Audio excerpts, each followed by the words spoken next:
Hello.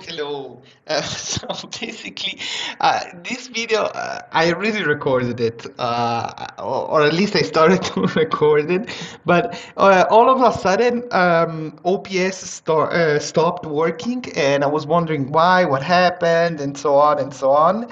And at the end, I had to take apart my computer. This is a desktop computer, and I found out that somehow one of my disks got burned basically. So I lost all of the files in that disk. Fortunately, I think that disk contained mainly some software. So that means that, in theory, I did not lose any really important data. Of course, for my really important data, I have a backup on OneDrive. But okay, I lost OBS Studio, so I had to download it again, and here I am again doing the video. So this is the usual quarterly update on my finances that we do. This is the third one. So we did. Actually, it's the first video related to this topic that I do because at the end of the year 2023, I did a video talking about what I'm going to do with my investments in 2024. But okay, let's go through my finances. As usual, I will go through my income, expenses, and savings, and then at the end of that part, we will dive into my investments.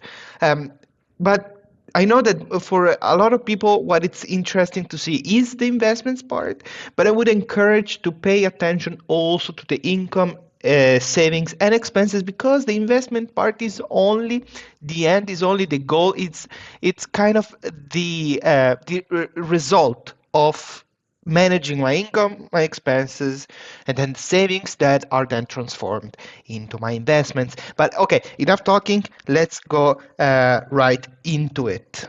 So, this is the usual screen that we look at, but let me try to go into July because, as I said, I do this quarterly. That means that now we gotta look at July, August, and September. We're almost at the end of the year. From September until December, you already feel Christmas coming. Mariah Carey is already singing. Um, but so it's not gonna be long until the end of the year, but we still have to keep ourselves on track. So it's really important. And we are not doing that really great. So let's just go through a little bit of the expenses. First of all, let me talk about my income actually, because this month I received my bonus, a bonus of about 1,900 francs. I already explained this, I think, but um, I of course received my paycheck at the end of the month. That means at the 25th of June, I received my salary. But that salary, I don't record it until the first of the next month, because what I want to do is not have a lot of expenses and then an entire income that covers the past expenses. Rather, I want it the other way around. That means that I want to have an income first, and then from that income, subtract all the expenses, and then at the end of the month, what I do is end of the month closure, and all of the income that I manage to not spend goes directly into the savings. So maybe let me explain it to you a little bit better. I will just hide this one because it's not very important. But as you can see here, so we always start at the beginning of the month with a big income. So this is it. And then while we go through the month, we have a bunch of expenses that take this balance here down, and then we are left with, for example, the month of September with 2,100 and something francs, and these are then split into our savings. What's the part of my girlfriend and what's mine goes split, and then we zero everything out, and then we start again each month the same way. So I think this is important in the sense that you know how much money you are saving, because if you spend and then wait at the end of the month to cover all of the past expenses, then it's a little bit harder to understand what you're spending on. Of course, if you are more advanced, you can just throw in your expenses, throw in your income whenever they come, and then it should basically be the same. It doesn't matter.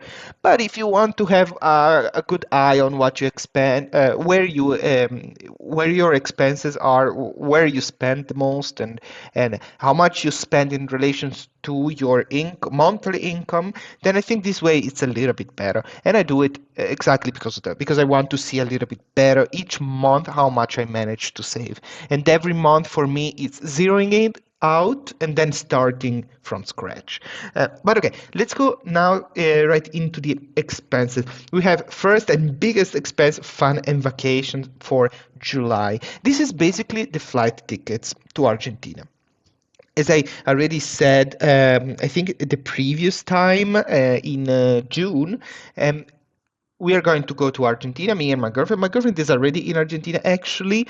We are going in September and October. Now, she's staying there in September, and I'm staying there in October. So she's staying there for 2 months. I'm staying there for 1 month. But these are basically the flight tickets. Flight tickets cost about 1,200 francs per person. That means 2,400 are for the flight tickets. So nothing special. The special thing, the special part is that I paid for this with the credit card, and how I account for the credit card is whenever I get the credit card bill, that's basically the month that I spent the things that I bought with the credit card. Yep. So it's a little bit of a kind of a cash accounting. Yeah, it's kind of a cash accounting, because I'm not sure if in cash accounting you take into considerations that you have debt, but I think you do. I think you take in consideration that you're building debt and then you're repaying it off. But okay, let's not dive too much into it. It's just the way that I account for credit cards, because we use them very not very frequently. Even if we have such big balances on the credit card, it doesn't mean that we are using it very frequently. So, for example, another reason why I would use a credit card is if I'm at the end of the month, for example, in September, I already closed all of the accounts at the 29th of September, because it was Sunday and I had a time to do it. And then on the 30th of September, it was Monday, and I had to buy something at the grocery store. And to not mess up my accounts and my debit cards, I used the credit card for a couple of francs so that I postpone that payment to another month. It's just a stupid thing. I know it's just an accounting thing, but it's how I prefer to do it. But the main reason why we bought flight tickets with the credit card is the reason that I explained in one of my videos where I talk about bank accounts in Switzerland. And the reason is basically the fact that we now have an insurance, and if something goes wrong with this flight or with this vacation, more to say, for example, if I get ill and I cannot go, then we are covered in that sense for the full amount. So that's the reason why. But if you want to be covered with that insurance, you need to buy everything with the credit card. The credit card is free, and the insurance is free, so it's why not use it? Okay, then we have some other expenses. Let's go through it. I'm not going to talk about expenses that are not mine, also because I don't remember them. We have some taxes. So basically, in July, I think I paid all of the taxes that I needed for 2023. So for 2023, I'm done with taxes. And another thing that I'm done with is saving for taxes. So I think here you can see taxes here. So now it's 17,000. If I would go to September, which we are now going to see, it's 20,000. Here you see it. It's 20,000, and that's basically what I'm expecting to pay for 2024. So I decided not to give money to the canton of Bern, because usually the canton of Bern gives cantons in Switzerland in general, they will give you a pay slip, 3 pay slips per year, with which you can pay in advance your taxes. So they do an estimate based on previous taxes. If you don't pay, then they charge an interest of about 2 or 3% on that amount of money. So it's not that small, the interest that they charge. But because I moved to the canton of Bern, they did not have any past taxes to calculate my payslips on. So they just didn't send them. They sent a letter for me to fill out if I wanted to, but it was voluntary. So I don't need to pay anything and I will not pay anything. And the same thing will be for 2025 because in 2025 I will do taxes for 2024. Then they will check them. They will give me the paycheck, the pay slip for the taxes of 2024, which will be around 18 to 20,000, I think. Um, and then from there they can calculate the pay slips to be sent for 2026, basically. Um, so there in 2026 I will start paying them off, so paying whenever they come, because I don't want to be charged this 3%. But yeah, this amount of money is on a high yield. I say high yield because in Switzerland high yield doesn't exist. Bank account. They give me a 1%. I talked about this in one of the episodes. I think in the second episode of the podcast. You can find that on YouTube or on Spotify. Okay, that was about it for the month of July. For the month of August, I think it's the month of August that we have this special expense. Yep, yep, yep. I think it's the month of August. Let's go to fun and vacation. Yeah, it should be. We went to the Adele concert, so it was very nice. It was in Munich. It was very, very nice. It was also, so we did not sleep in Munich because we wanted to sleep in Munich. As you may know, we have a camper van that we converted, so we went there with the purpose of sleeping there. But at the end, we decided to just go back home because I was not that tired to drive, so we just went home. We had a couple of beers. The tickets costed a little bit a lot, I would say. Um, that's why I'm asking myself if it's really in August, because I'm guessing it's in September. Yeah, yeah, yeah. Again, because we paid with the credit card. Um, Again, because we wanted this insurance. So, and I actually am not even sure if the insurance covers this also this type of events. I'm guessing not, but we could always argue that this is a holiday, so theoretically it should cover it. I don't know, but okay, we went also there. Another thing that happened is my subscription to the public transportation.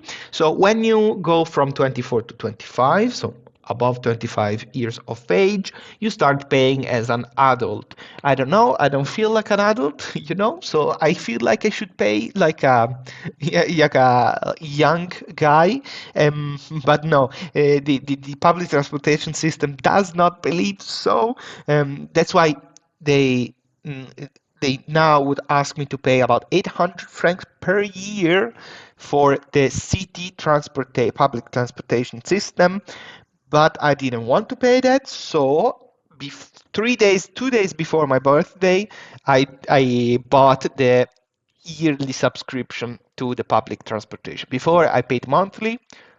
2 days before my birthday, I decided to get the yearly one. So for my entire 25th year of age, I'm still paying basically the tariff for young adults, basically. Another thing that is related to this is the health insurance. In 2025, it's not yet so, but in 2025, I will have to start paying as an adult. For me, that translates to about 140 francs more per month. So or a little bit. No, it's that 140 francs more because it's gonna be 370 something, 375, I think. On top of this increase, due to the age, there is also the usual yearly increase of health insurance premiums. If this increase happened last year, it would have been only of about 110 francs, not 140 francs. It's about 30 francs increase for health insurances. It's quite a lot. It's quite a lot. It's about an 8% increase. It's not small. Okay. Groceries are very, very low because it's only me in September. My girlfriend, as I said, it's in Argentina already.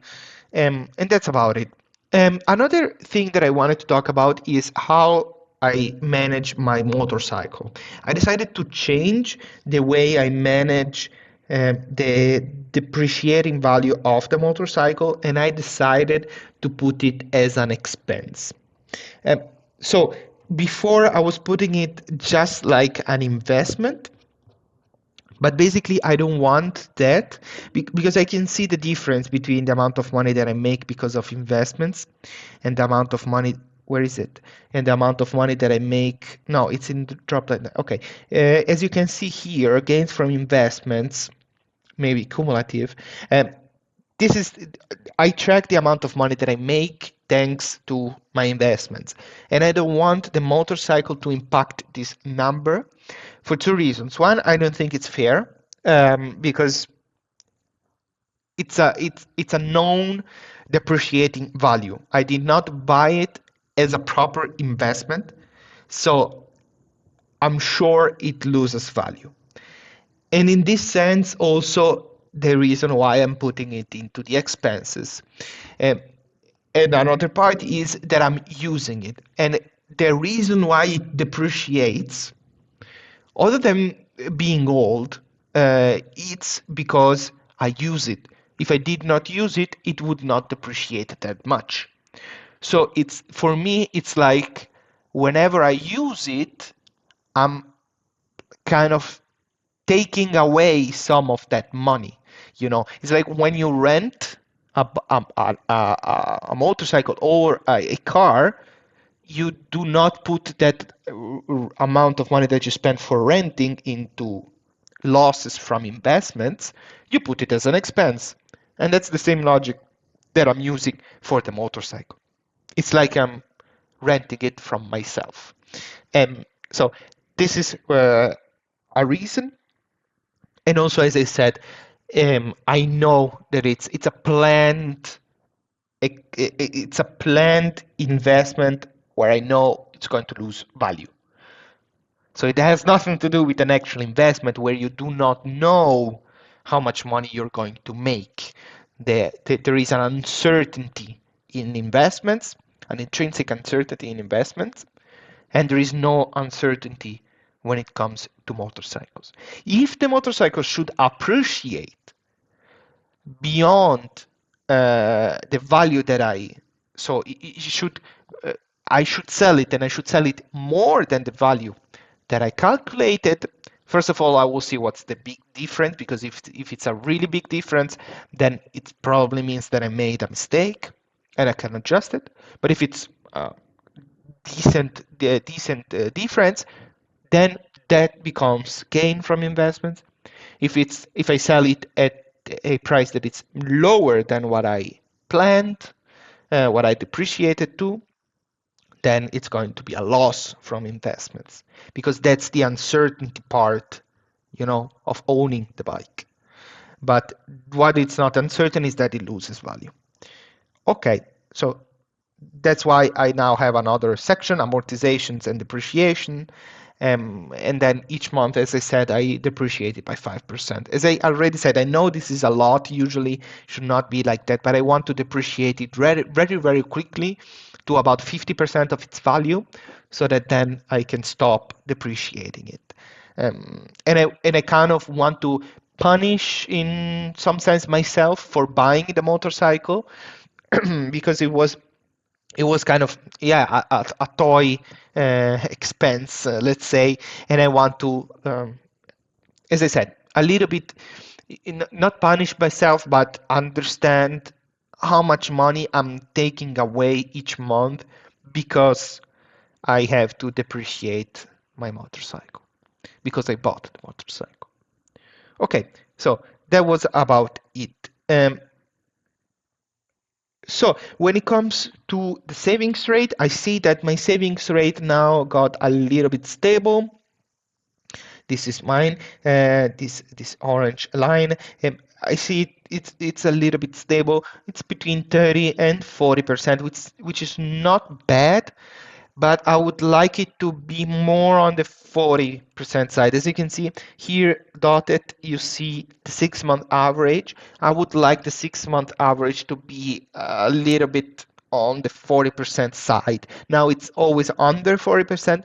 I would like it to be above 40%. That would be really, really great. To do that, I basically need to start cutting some expenses. I need to start eating out less because in this month that my girlfriend is away, I saw that when it comes to eating out, the problem is mainly me. I do eat out a lot, 80 francs this month. It's true that if I sum these two up, groceries and eating out, I get to about 210 francs, which is less than what we sorry, which is more or less in line with what we spend for groceries, or our budget for groceries. But yeah, it doesn't matter. I could have saved a lot more not, but let's say 50 francs more this month if I didn't eat that much out. I know a lot of the expenses are also due to my motorcycle, because it's not only owning the motorcycle, you have to have services, you have to have insurance, you have to pay taxes. On this topic, I will now tell you something. But then also next year I want to buy the communication device, how it's called in English, interphone device, to talk with my girlfriend, and also to be a little bit more comfortable, because with my wireless headphones it's a little bit tricky, and to be able to speak also on the phone. So there are those expenses. I also wanted to buy an Insta360 to put on my motorcycle in order to be able to record everything that I do, mainly for covering myself in the case of an accident. But I decided, I have a GoPro, so I could just use that. I don't need to buy an Insta360. I wanted the Insta360 because it's 360 degrees, but I can do just fine with a GoPro, I think. So I will just go with that. There is no need to spend more money. There is a little bit more money on housing and utilities as the budget would say to spend. That's simply because of electricity and gas. So it's completely normal. Um, but yes, so that was about it. What I wanted to tell you about the motorcycle is that what you can do in Switzerland, I think in other countries too, you can just give back your plates, number plates. So I just did that, and that means that they will cancel my insurance, um, the mandatory insurance, the complementary insurances, which are the natural insurance, and the total insurance. So the total insurance gets refunded completely, whereas the natural the insurance against natural hazards, it's only discounted by 50%. So that means that I will get a lot of the money back, and also I will get the money back from taxes. I will get about 50%, because I will then um, ask my plates back probably in April. So that means about 6 months I keep the motorcycle, 6 months I don't. And I don't have to pay insurance, and I don't have to pay taxes on the 6 months where I don't use it, basically, because it's winter, so I cannot use it. And I just give the plates back. Okay, that was about it, I would say. let's dive into now the investments part. Let's go. So when it comes to the investments, we can see that in September, so don't look at this column here from October. Let's just concentrate up to September. As you can see, I reached 100K US dollars. So in this couple of months, as you can see, the last update that I did was in June. From June, the US dollar depreciated quite a lot in comparison to the Swiss franc. That means that, well, I increased my net worth in the US dollars, but I struggled in Swiss francs because a lot of my investments are in US dollars. So a lot of the ETFs, if I go, let's go in September, but it doesn't matter where I go. If I go here, current stock allocation, about 50% is in North America, and that there you only have US dollars. Basically, I know there is also Canada in here, but let's say 40% is in US dollars, and that depreciated quite a lot. So that's a reason why I struggled a little bit these months in comparison to other months, such as this one and this one, let's say, but it didn't go that bad. In August, we all know what happened, that small little crash that I wouldn't even call a crash, but at the end of the day, August was the best month of this last quarter, so it was not at all bad for me, at least. Um, we are on track, I would say, with my goal. So my goal was to save at least 30,000 francs. It's true that if I take away 6,000 francs, about 6,000 francs that I made from investments directly this month, I get to about minus, let's say 5,000, 20,000. And then we have still, I'm suggest, I'm forecasting uh, 2,500 francs per month this last quarter. So let's say 7,500. Yeah, if I take away my investments, we are not that on track. But when I add then back my investments, we are on track because what I wanted to do is save at least 30,000 francs per year. So increase my net worth by 30,000 francs per year, which is not bad at all. Originally, that goal was only on investment products that I could liquidate instantly. That means taking away third pillar and second pillar. But I see this year was not possible, probably due to my motorcycle, which of course lost a lot of its value. If I go to the motorcycle, I can see here that it's now worth about 6,000 francs, and I bought it at 9,000. That means that I lost 3,000. Yeah, so it's perfectly okay. It's perfectly normal. But yeah, this last quarter I should save a little bit more because I don't have to pay into my taxes anymore, into my taxes account anymore. Of course, this taxes account is already subtracted from my net worth or from my gross worth in order to make my net worth. But yes, plans for the future, there are none. Just going forward with my investment plan as I planned it in 2023. Probably I will go forward with this also in 2025, but maybe I will do a little bit of an update during the last quarterly update review on the channel. Another thing that I wanted to talk about is my mistake with my second pillar. So basically my company gives two types of pillar. One is the mandatory pillar, and the second one is the complementary pillar.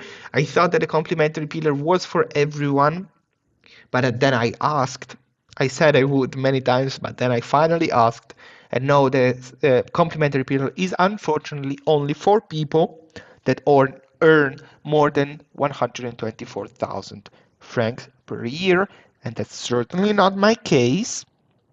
So I had to go back and adjust everything in order to adjust for this mistake. And what I want to also mention in this regard is that probably I will do a video on second pillars. I know I've been saying that quite a lot, but there is a lot to learn, um, and the amount of money that you see that I put into the second pillar mandatory part is a lot in comparison to what is the standard actually, because my second pillar is already extra mandatory. Usually the second pillars are divided into mandatory part and uh, non-mandatory part, extra mandatory part, but my base second pillar is already extra mandatory. So my employer and I pay in more than what's required by law. And that means that my second pillar, the company that manages my second pillar, can deviate from the law as long as the minimum requirements are still met. They can deviate. Um, but then on top of that, they also provide a complementary pillar for those people that earn more than 124,000 francs, which is again not my case. But yes, this month I should receive in October, I should receive dividends from VT and from the usuals, IBDS and IBTH. I know that the dividends are actually with ex-dividend date on September, but as I think I already mentioned, dividends, I account them on a cash basis. So whenever they come, that's the month that I count them in. Otherwise, it's just a mess for me because I like to really do a consolidation each month of the cash I have in various accounts. I know some people don't do that. Some people just trust their Excel sheets, and that's perfectly fine. I could do also the same and just track everything with my Excel sheet. But I prefer to do a consolidation each month to actually match what the amount of money that I see in each account. So that was basically it. I hope you liked this video. I think again, consider concentrating a lot of the efforts on the income and expenses part, especially because the investment part comes later on and it's just a result of a good income and expenses, especially management. Because income, you cannot do much about it unless finding a new job or increasing your skills to be able to be paid more. What you really can control are the expenses, and that's a big thing that me and my girlfriend will have to do at the end of the year. Because as I already said, at the end of the year, we do a complete review. We decide what's going to be our budget next year, what we can adjust, where we want to spend more, where we want to spend less, what is our savings goal for the next year, and then we go on with that. It doesn't make sense to do that in the middle of the year. I would say doing it more than once a year, it's I think a little bit too much.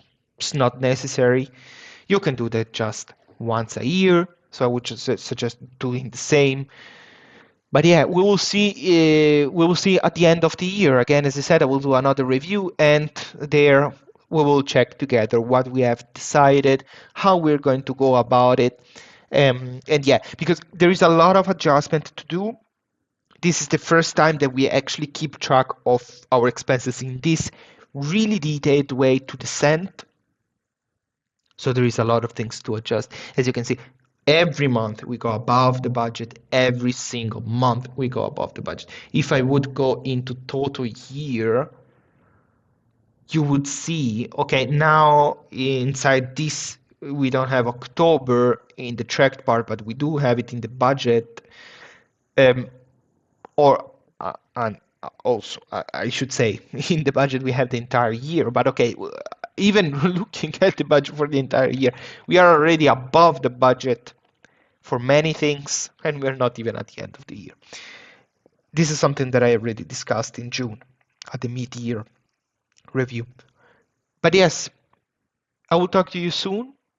I will probably do another video before the review, at the end of the year, but I'm now going to holidays, to vacations in Argentina for 1 month, one whole month. I know people from the US, you don't have that much vacations, and I do pray every day for you to have as many vacations days as you want. PTOs, as you say. PTOs. Um, I don't want to make fun of you. It's not fair that you only have 2 weeks. I have 5. And I'm taking 4. And then I'm taking another one in December for Christmas. And then we have another week made up of public holidays. So in total, I have 6 weeks of vacations. And I'm taking 4 weeks of vacations in Argentina to relax because I worked quite a lot. It paid off. I'm extremely happy with the projects that I have, but I really do need a vacation. So I will see you guys in the next video. Probably, as I said, I will do another video before the end of the year review, but I cannot promise much because I will be back in November. Then it's a mess to come back from vacations. And then it's already December. But yeah, I will see you guys in the next video. Thank you. Ciao, ciao.